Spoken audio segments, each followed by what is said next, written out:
I woke up in the hospital bed feeling the sharp pain in my head, then noticed the bandage. I'm confused. I have no memory of what happened to me. My boyfriend Tom walks in. "You're finally awake. How are you? Does it still hurt?" he asks, looking concerned. "My head hurts," I said. "Wait, I'll call the nurse." He rushes outside, calling the nurse. The doctor and nurse come in moments later, and I ask Tom what happened and how I got here. Tom turns to the doctor as if asking what's wrong with her. "Short memory loss is common for head trauma. Don't worry, you'll regain it in no time," the doctor explains. I ask Tom what really happened. He says that I tripped coming down the stairs, then changed the topic right away. I was discharged not long after, and we went straight home. Tom's actions bothered me. He didn't have much to say. It seemed like he was hiding something. The next day, Tom had an emergency meeting and had to go to his office. "This will be quick. I'll be back right away," he said as he drove away. I went into the house and start to fix some lunch. I notice a bracelet on the shelf in a cabinet. It was my best friend's bracelet. Confused about why it was there, I decided to give her a call, but she wasn't answering. I then called her boyfriend and asked if he knew where she was at. "I thought she was with you. She told me 2 days ago that she'd be spending the week there," he said. "She's not here, and I just got out of the hospital," I explained. "Call me if you get in touch with her," he asked worriedly.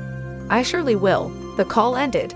It made me worry. Melissa is not the type of person that will just disappear like that. She's a good person, a good friend. I decided to go help look for Melissa. I hurried upstairs to get my bag, but to my surprise, I found pictures of Tom and Melissa together inside my bag. What is this? They were together alone. I got up and decided to look through Tom's laptop since he had left it behind. I saw a bunch more pictures of Tom and Melissa together. I was in tears now. "How could you?" I shout angrily. I am so heartbroken. Melissa has been my friend for nearly 10 years.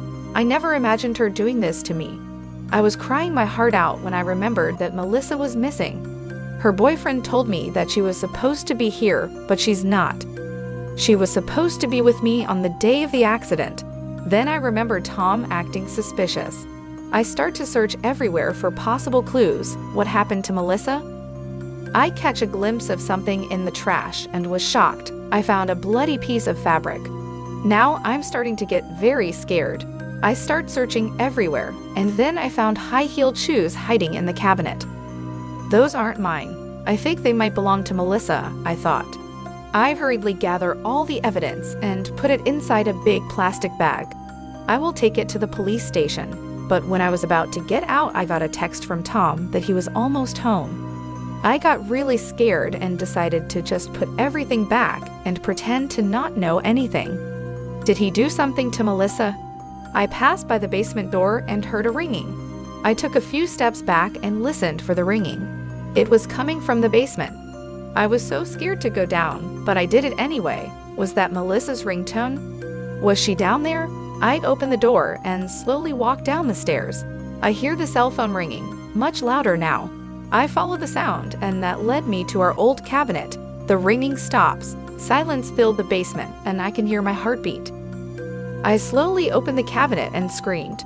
Melissa in the cabinet was covered in blood, her dead staring eyes open and looking straight at me. I was shaking and crying in fear, then pulled my phone out to call 911. I was crying but stopped suddenly. 911, what is your emergency? The woman in the other line said. I just stared straight at Melissa's dead eyes. I clicked end call, straightened up, and composed myself. I burst into laughter. I remember it all now. I finally remember what happened. It was me all along. I knew all along that there was something between them. I tried to separate them secretly, but they loved each other. They even decided to run away together, so I planned her murder. I killed Melissa and hid her here. Later that night, I confronted Tom, and we had a fight which led him to accidentally push me on the stairs. "Hi, sorry for forgetting you here." I smiled and told her dead body. My phone rings. It's Tom. "I'm sorry. I had to go back to the office. I'll be there at dinner time. I am so sorry." Okay, the call ended.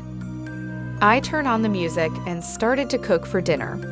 I dance to the music and enjoy everything I'm doing. At dinner time, I made a very special candlelight dinner. Tom was so amazed and happy. Wow, what's the occasion? Am I missing something? He asks as I pour his wine. I just smiled. We made a toast, then we started eating the delicious dinner. Wow, this is delicious. He's delighted. I look at him and said, "Do you know your steak has a name?" "A name?" He laughs. "Yes, Melissa."